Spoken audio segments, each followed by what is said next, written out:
समझ नहीं आ रहा अपने सैलरी इंक्रीमेंट का क्या करूं। बेटा इतना क्या सोच रहा है, अपने म्यूचुअल फंड्स के SIP का टॉप अप करा ले। This is the right time. क्या समझ में नहीं आया। बेटा इतना क्या सोच रहा है, अपने म्यूचुअल फंड्स का SIP टॉपअप करा ले। This is the right time. अब समझा।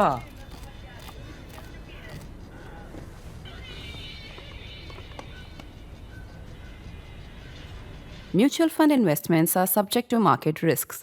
Read all scheme related documents carefully. Every day there were threats threats to India, which covered a gamut of items. I'll give you a few examples. They said they will mount a international campaign to see that Sikkim is separated from us. They will mount an international campaign to see that Bhutan becomes truly independent. That they can repeat what we did in Bhutan in Kashmir by coming into Kashmir on behalf of Pakistan. Things like this. Why then do you think that there is this sense of India trying to work out a rapprochement with China? Because the situation on the ground is pretty worrisome. I just want your thoughts on rapprochement. हम गलती कर रहे हैं क्या? I might sound a bit, what shall I say, deviant when I respond to that question. Oh, you please sound deviant because you have all the experience. The way Xi Jinping plans, when he was the deputy from 2007 to 2012, he was planning the complete South China Sea operations. And how South China Sea unveiled, he has followed the same model here and tried to replicate. So 2017 was not a sudden thing. It was a long game which China was playing to try and teach India a lesson. Bhutan and China do not have diplomatic relations, right? Bhutan and China for the longest time have been speaking in New Delhi when they speak. But lately, there is a perception, there are so many reports, I'm sure you're privy to that as well, which is that China has started speaking unilaterally to Bhutan. And of course, so your thoughts on that as to how that has changed? Because, I mean, I think when you look at India's neighborhood, Bhutan is perhaps the only country that hasn't really signed up for the BRI. Pahalgam, where the terrorist strike took place, it's not so easy to come and identify the exact spot where such an operation should take place, where all the military forces are way away from reaction and you can simply kill off civilians at your will. Even the police is some distance away. From 1st January, and I've just counted from 1st January till 29th April, they clicked about 123 images.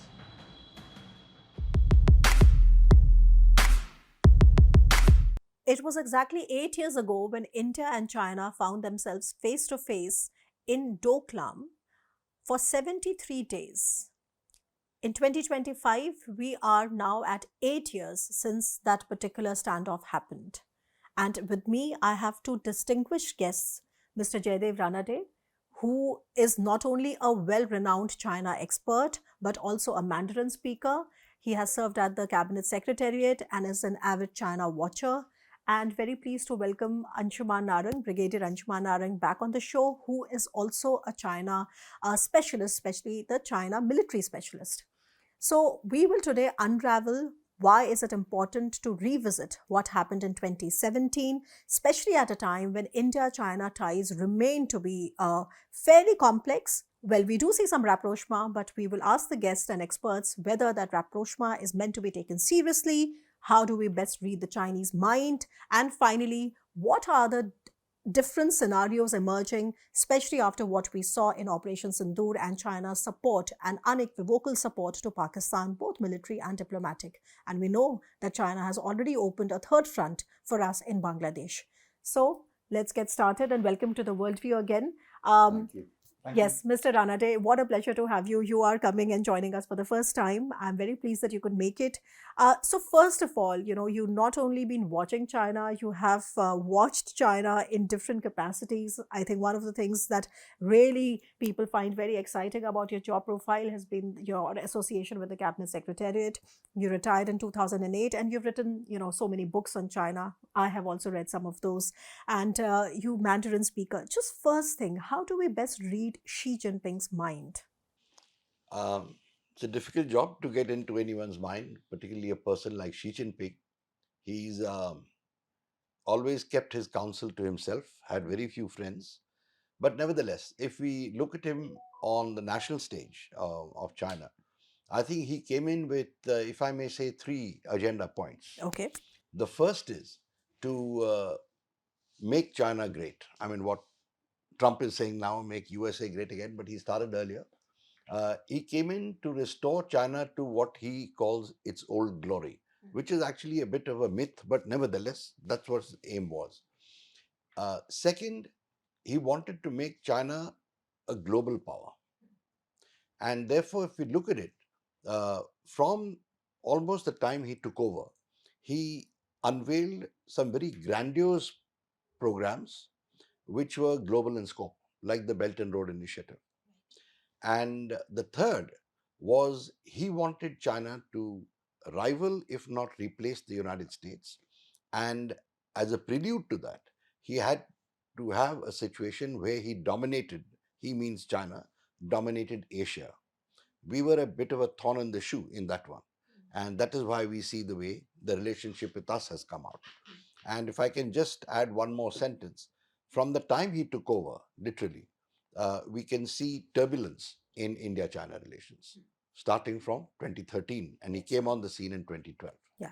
No, I mean, I'm glad you sort of put that into perspective. Brigadier Narang, I mean, you're a military specialist. Of course, you've come to us earlier. You've spoken so many times about how worrisome has been China's military preparedness, especially in the years that followed after Xi Jinping. But first of all, could you just sort of, tell the viewers again, why exactly are we discussing 2017 now and Doklam?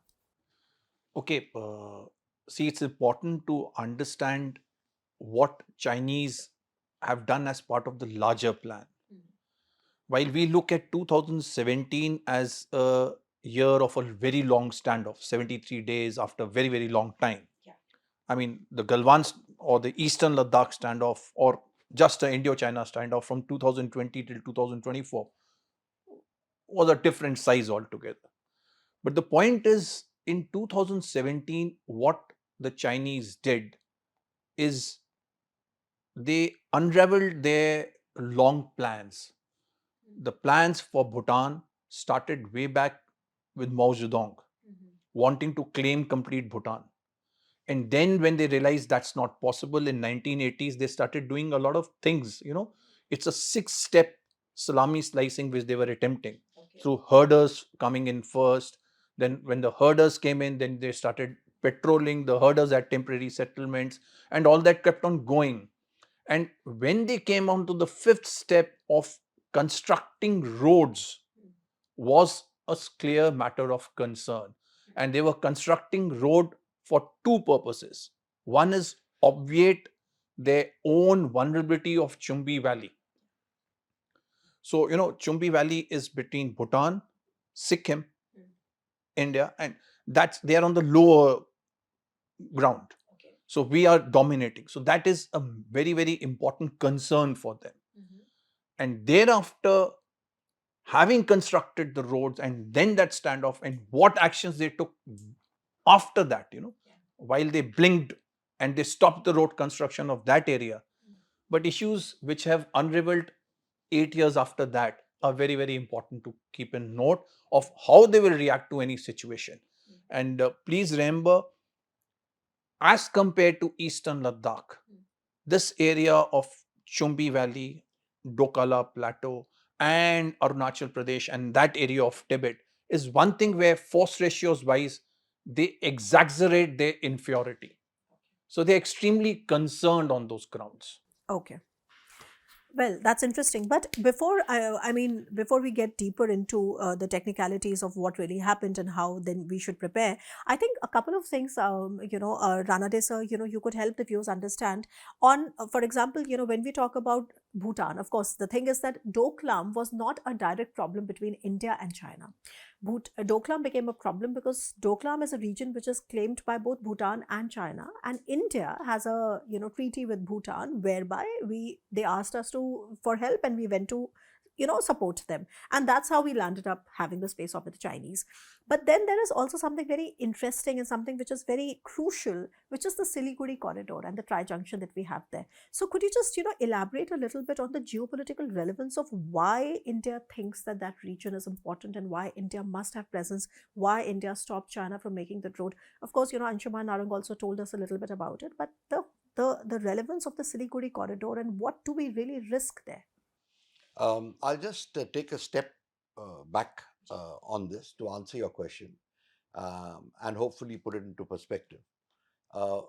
First, I think, as Anshuman has said, it's a question of us being on the high ground and them wanting to stop that. But I'm coming to your comment that it was not an issue between India and China. It was actually China-Bhutan, and we stepped in. That is, I suppose, I wouldn't say it's technically correct because in 2005, the Chinese had started this road building exercise, and there was an agreement, a tripartite agreement between China, Bhutan, and India that there will be no construction on that road, and that if there is to be any construction, it will be after consulting the other parties who signed that agreement. So I'm just putting that on record so that we don't get away with the impression that it was just a China-Bhutan incident. So that is one. Second, certainly our security was threatened if the road was to be built. They would not only, I would say, come very close to the Siliguri Corridor and Chumbi Valley from a higher plane, but they could easily when they start activities, military activities, it would put us under great pressure. I'm not saying they would succeed in cutting it off, but certainly they would have a very good chance at that, and we'd have to have a lot of force deployment there. So that is a matter of great concern to us. Third is that they're already nibbling away territories of Bhutan and trying to pressure Bhutan. And here I take you back. I think it was Mao Zedong sometime in 1930. I have the exact date somewhere, but in 1930, I think it was May, he made the statement about Tibet being the palm and the five fingers, which is Ladakh, Sikkim, Bhutan, Nepal, and Arunachal Pradesh, being part of Tibet, in other words, that he would like it back. So that is also there somewhere in the background. And if you look at the way the Chinese have been moving, it has been in that perspective. Ladakh, they laid a claim on, a territorial claim, which they repeated, in fact, on the day that Galwan happened. They're making it, reminding us that it is a territorial claim. There are little bits and pieces in Himachal, Uttarakhand, etc., which also they claim, and Arunachal. Now, in Bhutan, there is a king who has been reluctant to enter into any diplomatic agreement with the Chinese. But I think they put a lot of pressure. And at one time, when the election started there, they tried to, if I may say, get Bhutan to change its policy from inside by trying to capture the political process. They didn't succeed. But that attempt is on. And I think when we look at what China is doing, we have to look at both. One is the military activity, and the second is this effort to suborn Bhutan from inside. As far as military activity is concerned, during Doklam, there was, I think we need to pay attention, and I'm sure it has been paid to, the propaganda offensive that they launched during those 73 days. Every day there were threats threats to India, which covered a gamut of items. I'll give you a few examples. They said they will mount a international campaign to see that Sikkim is separated from us. They will mount an international campaign to see that Bhutan becomes truly independent, that they can repeat what we did in Bhutan in Kashmir by coming into Kashmir on behalf of Pakistan, things like this. So, and it was every day. So I think we need to keep that in mind, because a lot of what they said are threats that either they have done in the past or that they can do again. So I think when we look at Doklam, these are the factors that come in, at least to my mind. And it was, I mean, I may have a slight difference here because the military activity on the Tibetan plateau for at least 2 years before Doklam was on the increase. The kind of exercises, the number of troops being deployed, the aircraft being brought in, etc. My information is that Beijing had taken a decision, Beijing means Xi Jinping, had taken a decision that India has to be taught a lesson. And this was a year and a half before Doklam. They decided to defer it, not abandon it, but defer it. And Doklam happened. So Doklam may or may not have been part of that. I suspect it was not. It was a local commander who must have got energized. But after that, certainly there was a pause, and then we saw 2020. So I think it was all part of that is how I look at Doklam. Right. Brigadier Narang, but still, I mean, the region is important, I mean, for all the reasons that Mr. Ranade just elucidated. Why is the Siliguri Corridor, the chicken's neck that is usually referred to, so vulnerable, such a vulnerable point for India? See, the distance between the boundary, Bhutan, Bangladesh, India, Nepal, is very, very short. So the corridor there connecting us to our 7 northeastern states is very, very short, about 20 kilometers in width. And our main arteries, road and railways pass through it. Of course, we are extremely strong and we'll never in our dreams can China do that. But if it attempts, and also what Sir brought out is the other things which China was doing at the same time. It provided 300 T-59 tanks free of cost to Bangladesh. No reason. It provided it UAVs. It was trying to do a lot of things in Nepal. So in the whole bargain, Doklam Dokala was one part of it. It was a bigger gambit which China was trying to achieve. And the way Xi Jinping plans, when he was the deputy from 2007 to 2012, he was planning the complete South China Sea operations. And how South China Sea unveiled, he has followed the same model here and tried to replicate. So 2017 was not a sudden thing. It was a long game which China was playing to try and teach India a lesson. If I can just add here. Yeah, sure. I mean, as a China watcher or a China observer, one indicator of whether the Chinese plans have misfired or whether the Chinese commanders have acted out of plan or without permission is whether they are denied their promotion when it becomes due or when they're moved out. Okay. And the Shigatse military region commander, the military division commander who was responsible for Doklam, he continued in position and later on moved in due course on promotion. On promotion, So I just thought I'd flag that. Oh, that's very interesting. So if you remain in your place or get promoted, it means that this is something which has been planned beforehand, right? It's not something which is one-off. And he has performed as per their directions what they wanted to achieve. Right. That's the point. Yeah. But this also brings me to something very interesting, and I think that needs to be understood better. So it's also for the benefit of the viewers because so many, I would say, students and researchers and all of, the larger strategic community also watches Worldview. A couple of things I would like to understand from you, Mr. Ranade. So, the thing is that Bhutan and China do not have diplomatic relations, right? Bhutan and China for the longest time have been speaking in New Delhi when they speak. But lately, there is a perception, there are so many reports, I'm sure you're privy to that as well, which is that China has started speaking unilaterally to Bhutan.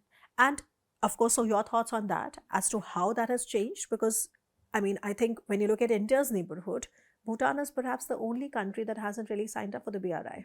All other countries have signed up for the BRI. When we talk about China's encirclement of India, the string of pearls, etc., Bhutan is perhaps the only lone wolf there that has not really signed up. But now we see that China and Bhutan have started speaking unilaterally. So your thoughts on that? And secondly, what is this entire khichdi that is cooking where we perhaps have now reasons to believe that the Chinese have gone ahead and done their own package deal with Bhutan or are close to doing it with Bhutan?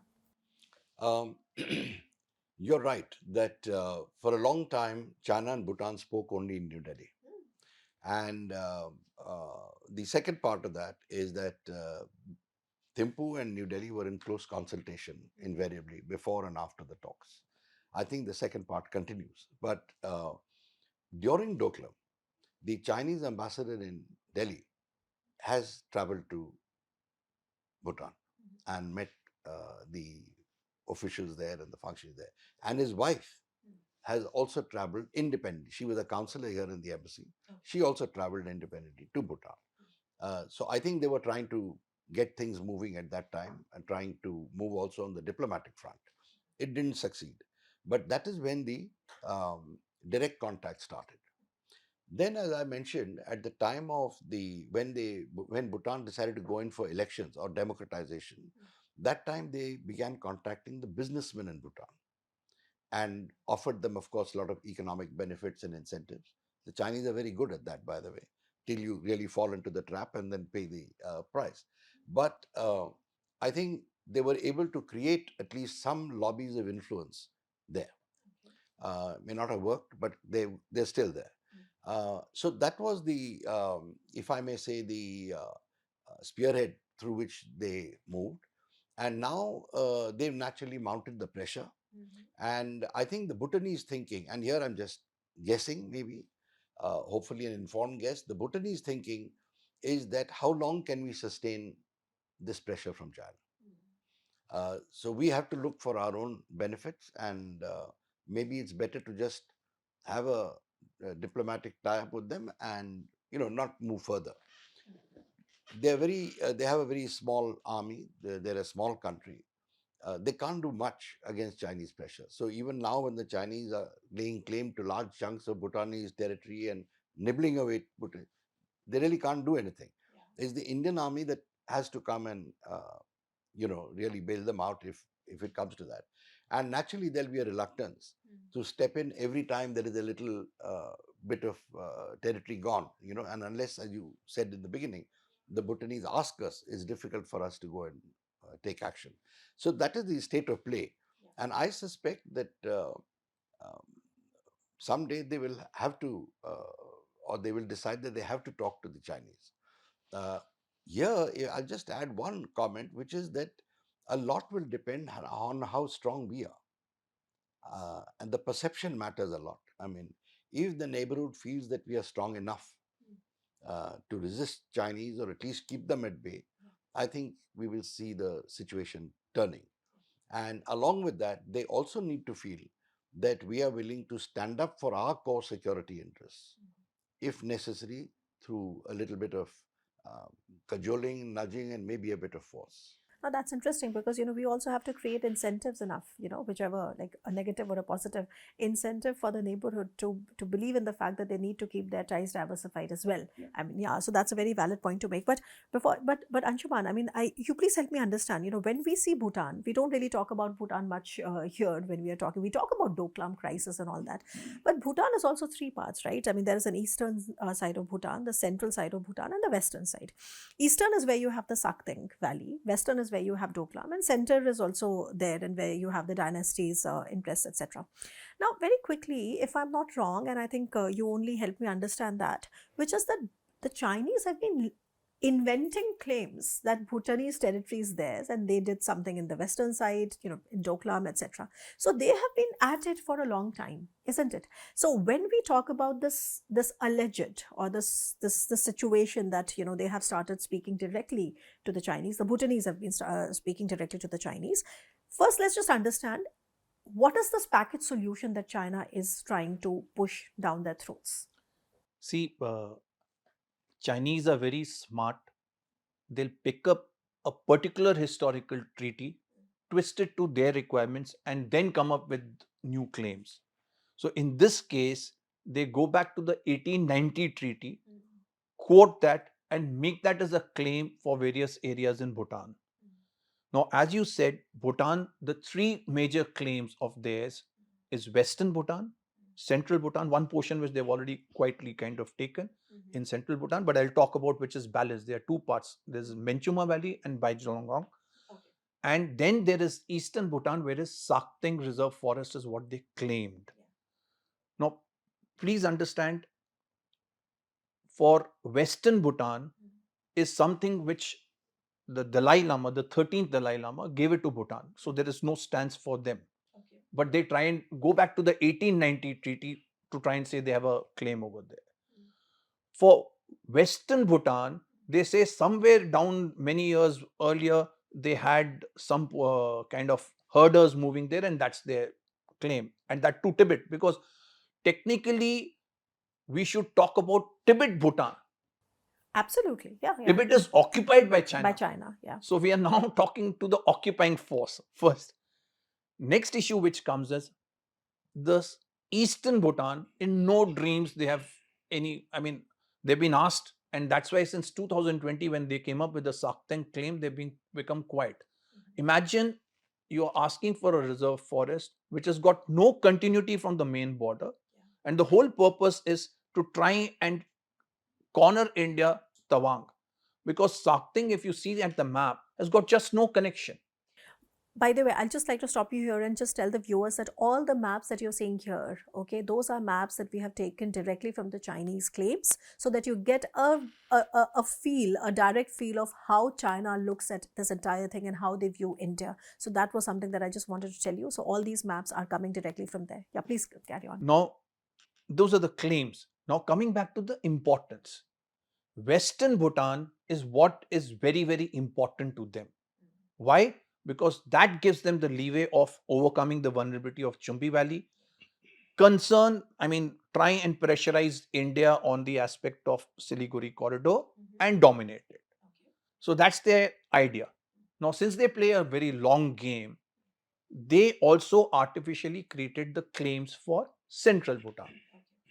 And why did they select Central Bhutan, that Menchuma Valley and the part near it?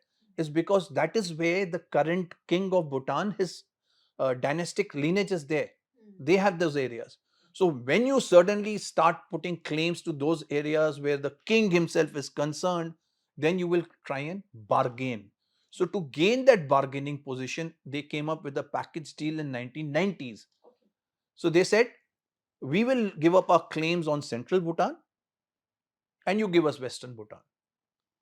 And but obvious, as Sir pointed out, that a treaty has been signed where Bhutan and India have to keep each other's national interests into mind. So moment Bhutan agrees to it, it is hurting Indian national interest, because that is where what China is wanting to achieve. So since Bhutan is under pressure, they kept quiet. Now what the Chinese did, since the Bhutanese are quiet, Bhutan government did not respond to such package deals. They started entering through herders, making roads and all that. And as of today, there are 22 villages constructed, out of which 8 villages are in this Western Doklam. Bhutan, The Dokala area. Yeah. Now please remember, it is because of Indian Army's operation, the 7 valleys, the 7 areas which are there in this Amochu 5 tributaries, and otherwise, they have taken about 4.5 of them. But the ones which are near Dokala, they have stopped. They have not constructed villages there. In Central Bhutan, he has gone and constructed 13 of them. And that's the area he's trying to garner and barter. So that's the whole idea, that they pressurize something which is more sensitive to Bhutan itself and take something which Bhutan is less sensitive about, but India's security gets. And as you said, and what Mr. Ranade said, the point is their whole aim in Dokala was also to try and get an opportunity to establish an embassy in Thimphu. That was the whole aim of that diplomatic game happening behind. Right. And just because you mentioning the Chumbi Valley again and again in the river, so just also please, if you could help us understand that the Amochu River and its 5 tributaries, they create 5 valleys, right? So why are they of interest to China? See, each of them, the end result is they need to enter the watershed, dominate the watershed.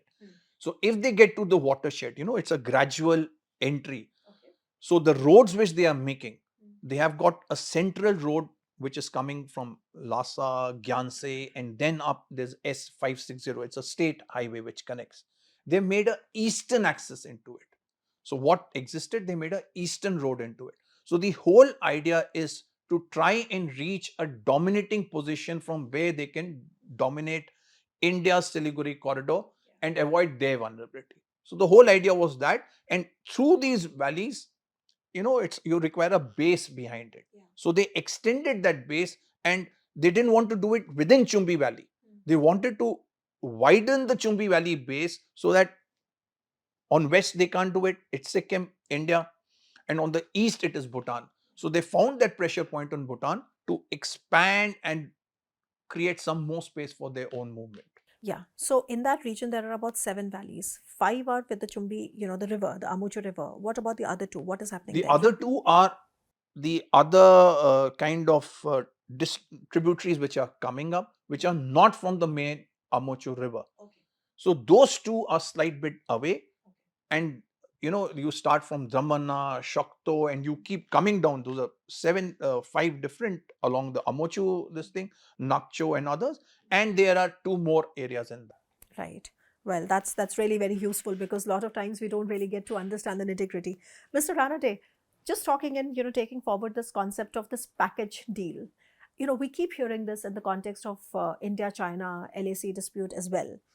So the perception, which is that, of course, this is also something that we teach and we learn, China wants to favor a package deal solution with us, while we want a sector by sector solution. And of course, the viewers should know that the LAC is divided largely into 3 main sectors: the northern sector, which is the Ladakh, Aksai Chin, that region; then the middle sector, which is Barahuti, Himachal Pradesh; and then the eastern sector, which is Arunachal Pradesh.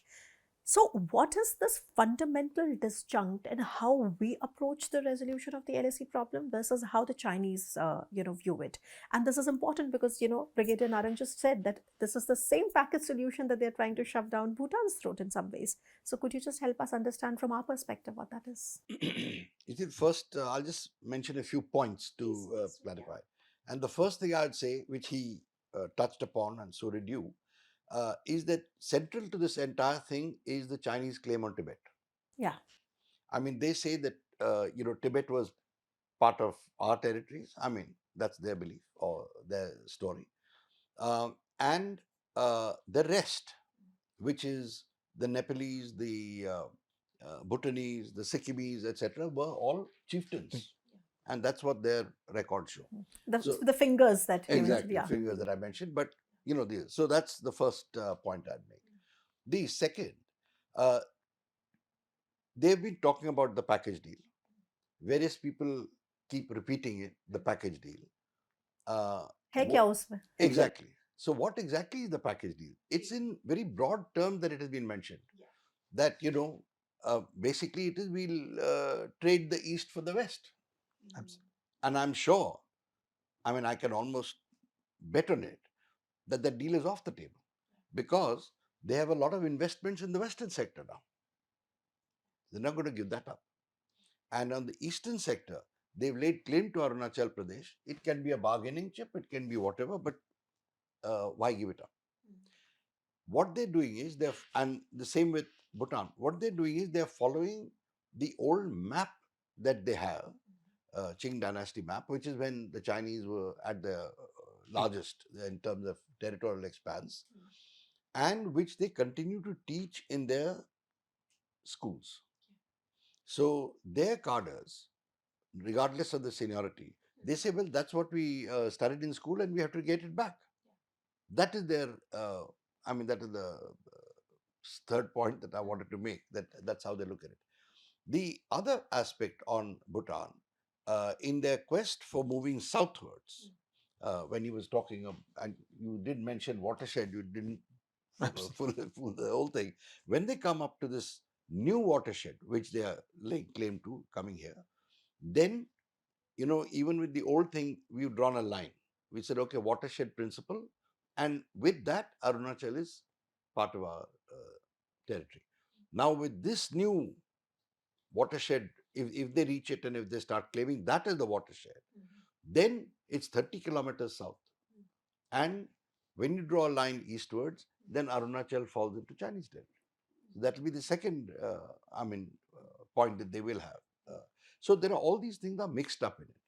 and of course, apart from the military aspect. But as far as Bhutan is concerned, I mean, it seems to be more because they're not much uh,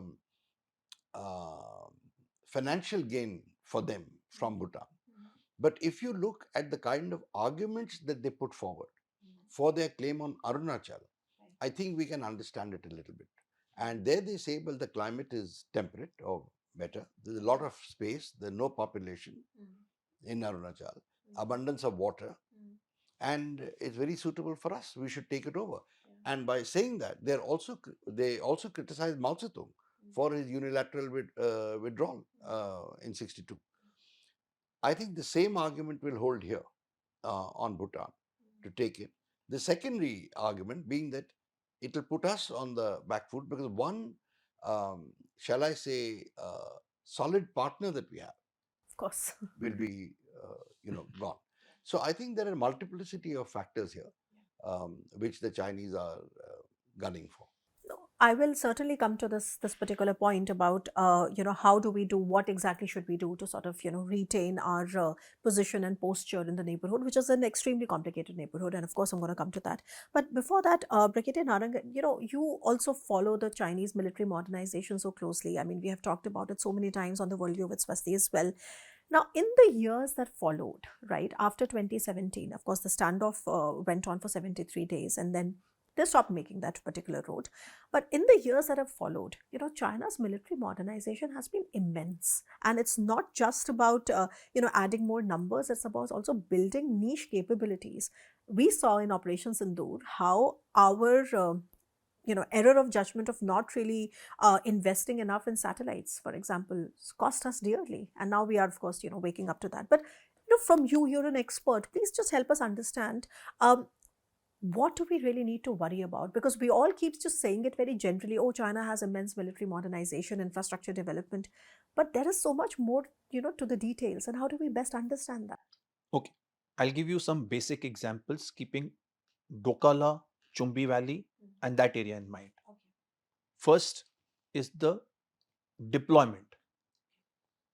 There used to be only one border defense regiment there, the 356th Border Defense Regiment, and some independent border defense battalion. Now they made it two more combined arms brigade garrison areas. So 2 brigades plus, including one of them on the north portion of Sikkim, which is Gyanse. So they have addressed not only the entry into Chumbi Valley, but also upfront to the north of Sikkim also. So Gyanse and this area inside. So that is the deployment. Now infrastructure development. Inside this Chumbi Valley, it's part of Shigatse military sub-district or Shigatse prefecture of theirs.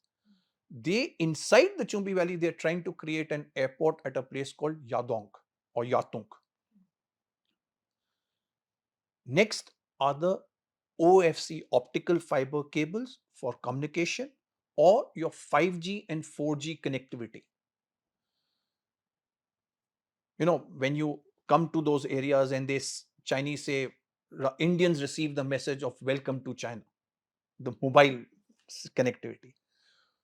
The March 2025 white paper by China on Tibet says, officially, that is what, they have a lot of propaganda, but they claim that 100% of administrated towns, and Yatong is one town there in Chumbi Valley, they are connected by 4G.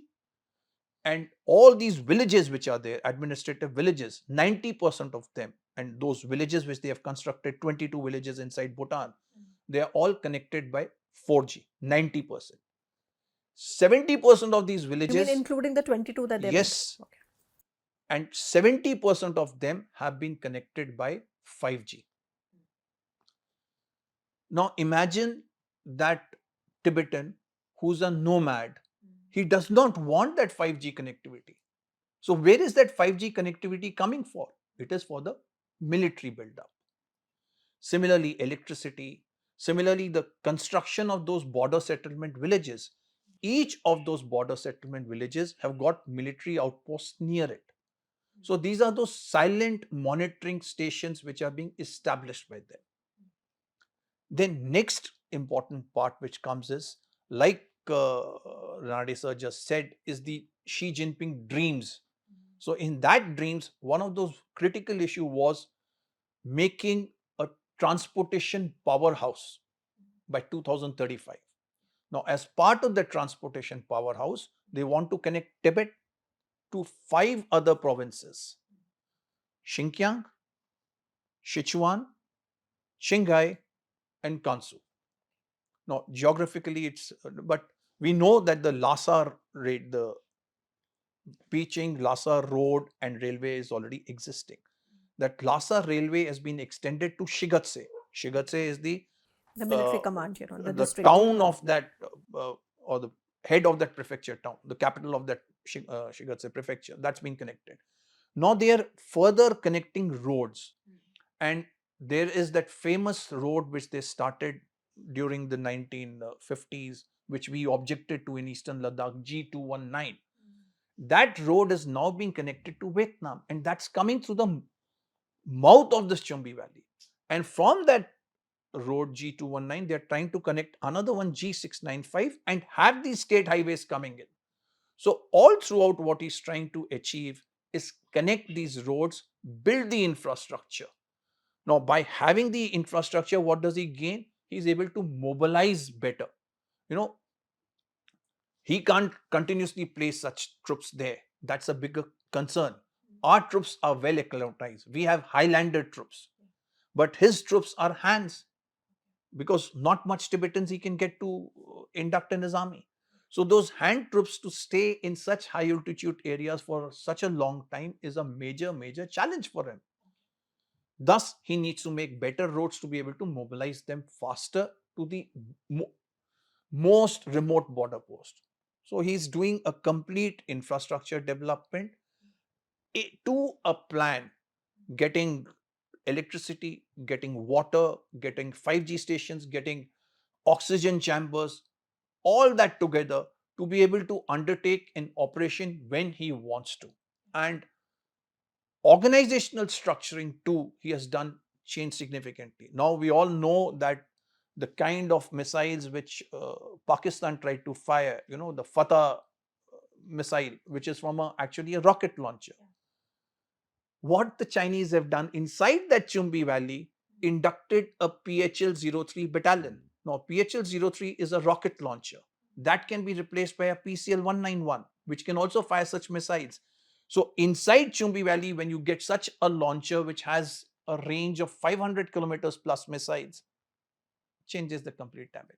So that's completely flabbergasting. I mean, when you really start unraveling these layers and see how these dots are connecting, I think we have much to worry about. But you wanted to add something to No, that. I just wanted to simplify it, actually. Yeah, please. I mean, what he says. Not the rest of us are brigadiers, so yes, please. No, what he says I follow. But to put it simply, he did spend a lot of time on Shigatse. Shigatse is the second largest town in Tibet. And Shigatse is today become a transportation hub. It's got railways which didn't exist earlier. One is, of course, the Qinghai-Lhasa railway, which has come, which has been extended. Not only to Shigatse, it has gone on to Chengdu, which is in Sichuan. So that means the transportation lines are clear now for reinforcements. From Shigatse, they're going out into the 4 other provinces. Right. So things that didn't happen earlier. The second thing is, in addition to the G219, which runs along our border, they're building 2 more. I think G695? Yeah, they already started working with it. And they're building 35 airports in Tibet. Calculation being that while operating from a higher altitude, the aircraft has lower capabilities, lesser capabilities than those which come up from lower altitudes. So they're going to go in for numbers.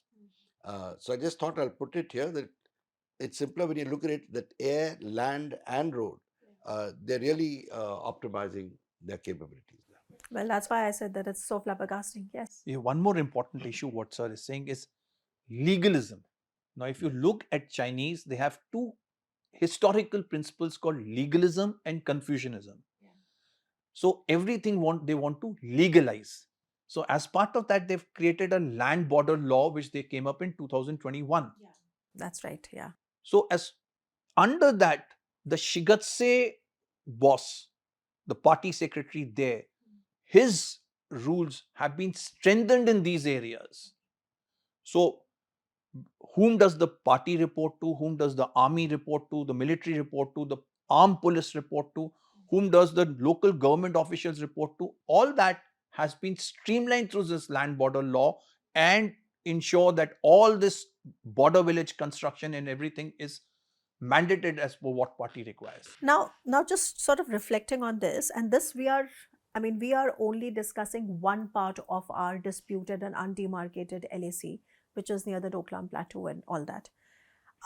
We all know that India's problem with China, and especially the LAC, has these structural problems at multiple places. Of course, we haven't even come to Ladakh yet, and we haven't even touched upon Galwan. But before I do that, because of course this one is particularly talking about Doklam and 8 years of Doklam, Mr. Ranade, why then do you think that there is this sense of India trying to work out a rapprochement with China? Because the situation on the ground is pretty worrisome, not just in terms of the infrastructure development that you all, both of you just told me about, all the different legal systems that China has been generating, but also with respect to the unequivocal, I would say pretty clear support that they gave to Pakistan during Operation Sindoor against India. The way they are also now propping up, Iran with a lot of weapons. Turkey is playing a game there. Bangladesh, of course, you have to come to Bangladesh. China is the number one defense supplier to both Pakistan and Bangladesh, and Turkey is the number 2 defense supplier to both these countries. I just want your thoughts on rapprochement. हम गलती कर रहे हैं क्या? I might sound a bit, what shall I say, deviant when I respond to that question. No, you please sound But- deviant because you have all the experience. You've been in the NSAB, you've been with RAW, you know the agencies in and out, you know China, you speak Mandarin. I mean, the situation seems very, very worrisome. I think when Or you, is it a survival? I'm no, sorry. when Yes. we talk of rapprochement, it's something that both sides have to be willing to do. I think as far as India is concerned, it's very clear. We don't want a conflict. We want to settle issues, peacefully. And that is why we go into signing agreements and talking to them, etc. As far as the Chinese are concerned, I did mention at the beginning that Xi Jinping has come in with his own agenda. Now, he's the son of a princeling. I mean, he's a princeling. His father was a revolutionary. Xi Jinping, you just a sentence on his background. And I think he was also sort of sentenced somewhere in the Cultural Revolution, right? His father. He suffered. He Father suffered. Yeah, he was but imprisoned Xi or Jinping something. himself Yeah. suffered. He saw his mother being humiliated in a public gathering. His elder sister was killed. He himself was sent off to the countryside. So all these things happened, yet he joined the Communist Party. So I think that's worth remembering that this guy is mentally very tough. And he has taken a view on where he wants China in the world and where he wants India to be. So that's a thing I just thought I'd flag, at the risk of being repetitive. But on rapprochement, I'm going to just put a few facts here. After 2020, may have been even earlier, but after April 2020, which is when the multiple intrusions took place into Ladakh and all that, he has not contacted or spoken to our leadership at all, except when Modi and he met on the sideline of BRICS in October, I think, 2024 in Kara. There was no expression of either condolences or sympathy after Pahalgam, which is unusual. Nothing. The only contact from the Chinese to us has been via Wang Yi, their foreign minister, on a couple of occasions, and more recently, The Sun Wei ambassador during here. the Yeah, former yeah. ambassador. That's it. So, where is the rapprochement? Secondly, the military deployments. I won't dwell on that because that's already been discussed. They continue. There has been no de-escalation. There has been no pullback of troops. In fact, what I follow, I find that there are inductions continue and there are more facilities being built along the border. But Anshuman, of course, will know much more, so I won't go into that. The third aspect, and I think this is also crucial, because I'm going to touch on something here, is the economic pressure that the Chinese are putting on us. While we talk of rapprochement, they're denying us special fertilizers. Now the latest is they've asked Foxconn to send back all the Chinese technicians, won't let them work here. They've denied us the tunnel boring machines. They just switched them off and denied it to us. So things like that. They denied us rare earths. Where is the rapprochement if that's what's going to happen? And on the other hand, here, and this is the sensitive bit that I want to mention, in India, we have people talking of rapprochement. We have lobbies which are pushing the government for trade with the Chinese. Why trade? A, when they're denying you the facility, and B, in items which you used to make yourself and which you now find cheaper to get from there, and therefore you're going there. So, we are, in fact, I'm looking at a list of things which I'm putting together. There are a lot of items like umbrellas, like lampshades, etc., which used to be made here by small shopkeepers, or they had factories of 4, 5, 6 people. They found it cheaper to buy it from a place in China and bring it here and sell it rather than do that. So in the process, they've shut their factory. They put 3, 4, 5 people whom they used to employ out of a job. And India is losing money at the end of the day. So why don't we stop that? I mean, I'm not saying that we can delink totally, but a number of things. And the second part of this is there are a number of technologies that India had, like precision machining, etc., which we are in danger of losing. Now, power turbines, etc., our guys used to make it, Bharat Electronics, etc. Now you're getting them from the Chinese. Of course, it's private companies. We can't strong arm them. It's a democracy. But we can certainly ginger up our own public sector undertakings into manufacturing them and delivering quicker. So what I'm saying is it's a number of things. But when you see the Chinese actions, when they're denying us certain things, that is not rapprochement in my book. Okay. No, I asked you because we keep hearing these sentiments from India, exactly. right? I mean, from the top brass to across, Yeah, as I right? We said, keep hearing, and we that's don't want tension. We don't want a conflict. But I think the top brass is quite aware of what the situation is. yeah. Brigadier Narang, I mean, of course, the trade aspect is a whole new dimension, and of course, we can't really discuss it because our dependence on China only grows, and then just makes our case more vulnerable because out of the $125 billion worth of trade that we have with them, more than 100 billion is deficit and all that. But that's for another day, of course. But Brigadier Narang, you may have heard of the fact that China is now trying to sort of, float this idea of a SAARC -1, which is SAARC minus India, because India Pakistan don't get along well. At the SCO summit just concluded, Rajnath Ji, our defense minister, he refused to sign on the joint statement because it did not even mention Pahalgam while it mentioned Balochistan. We also know that the first formal talks of Pakistan, China, and Bangladesh have happened, and this comes, merely months after Bangladesh's caretaker leader said that he can cut off the northeastern states' access to the Indian Ocean region and all of that. So very quickly, I mean, the things are in that side, and especially if you look at the destabilization that China can sort of perpetrate on India. One, of course, we have already seen what they can do in Operation Sindoor. But what kind of scenarios can unfold, militarily speaking, of course, because that's what, your specialization is. And what should India do in order to prepare? Okay, we don't want a full-fledged war, but we still need to prepare.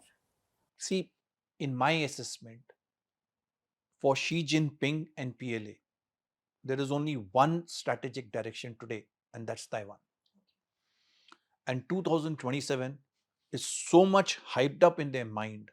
When Xi Jinping visits units, strategic units, he says 2027 primary goal. So that's been too much stuck in their minds. So if they have to handle Taiwan, while America, Japan, and everyone else is very important, but one thing which concerns them the most is India's geography. Imagine in Iran-Iraq war, why was China most concerned? Strait of Hormuz should not get blocked because their complete trade and energy will go off. Now, all that entry through the Indian Ocean region is a major concern for them. How do they keep India occupied throughout this game is by gray zone activities.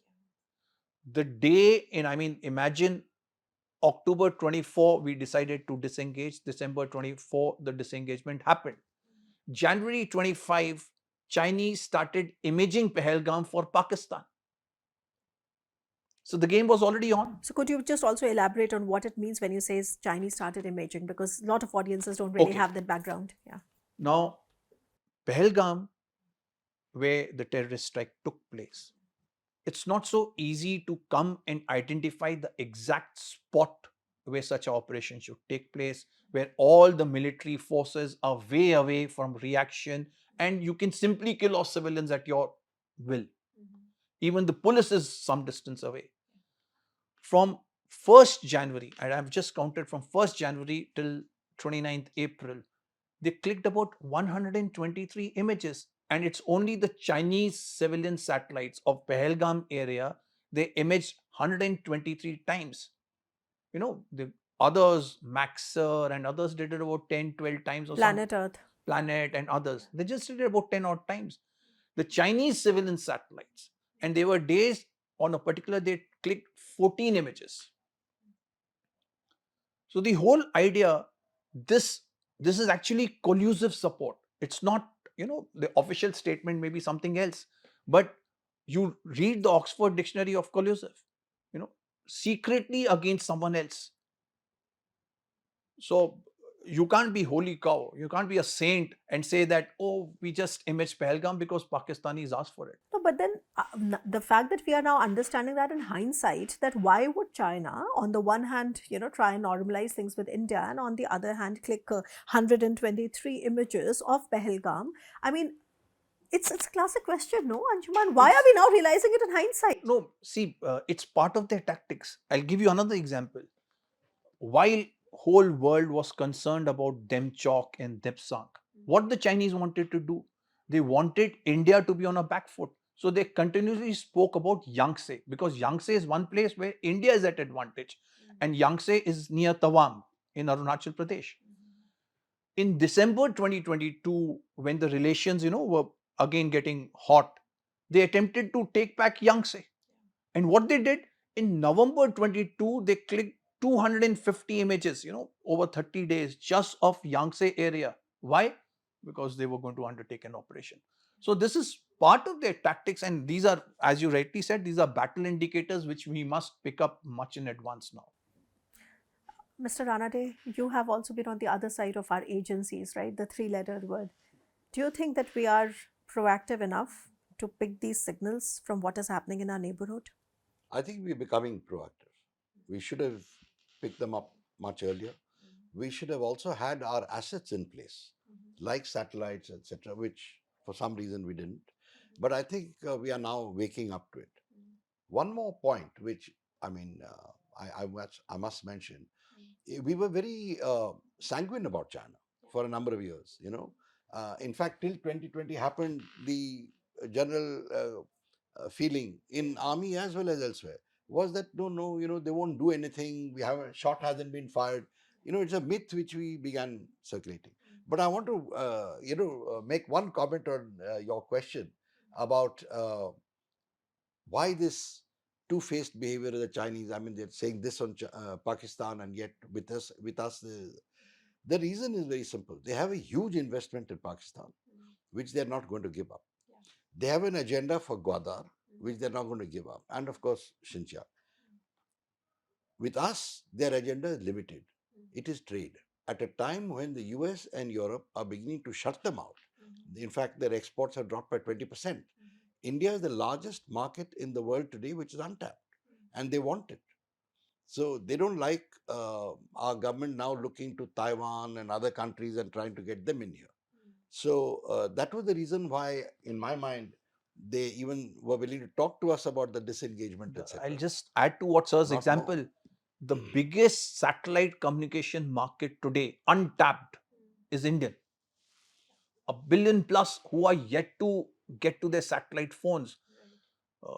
Whether it's Starlink or the Chinese Guowang or the Qianfian satellites, the market is up for. So India is providing the largest market, and we must utilize these opportunities and not just allow them to. Right. So my sense after speaking to both of you for this long and really unraveling all these mysteries to understand. We haven't even begun yet, sir. Okay. Okay, so today's worldview, I think it would suffice to say, was just the tip of the iceberg. We have not really started looking at the iceberg yet, but maybe for that we'll have to bring you back for discussing just the northern sector, which is today we were focusing on 8 years of Doklam. But I think, and please correct me if I'm wrong, that my assessment is that for the Chinese mind, I think conventional war is something which is like the last phase of their warfare. I mean, they would do it only when other forms have exhausted. So they play with the mines, they play with your resources, they would weaponize everything that they can. They also play with deception. So I think to understand Chinese, it takes much more than merely military preparedness or geopolitical so to say changes. So on that note, let me thank you, Mr. Ranade, for taking the time out and coming and helping us understand what really goes on in the Chinese mind and how we should best prepare. Brigadier Narang, you've been very frequently here on the Worldview, but thank you once again for taking the time out and helping us understand why we need to be discussing the 8 years of Doklam and why we need to be changing our strategy towards understanding the Chinese, which has to be more proactive. So you were watching Worldview with Swasti. I'll be back with yet another episode. Stay tuned.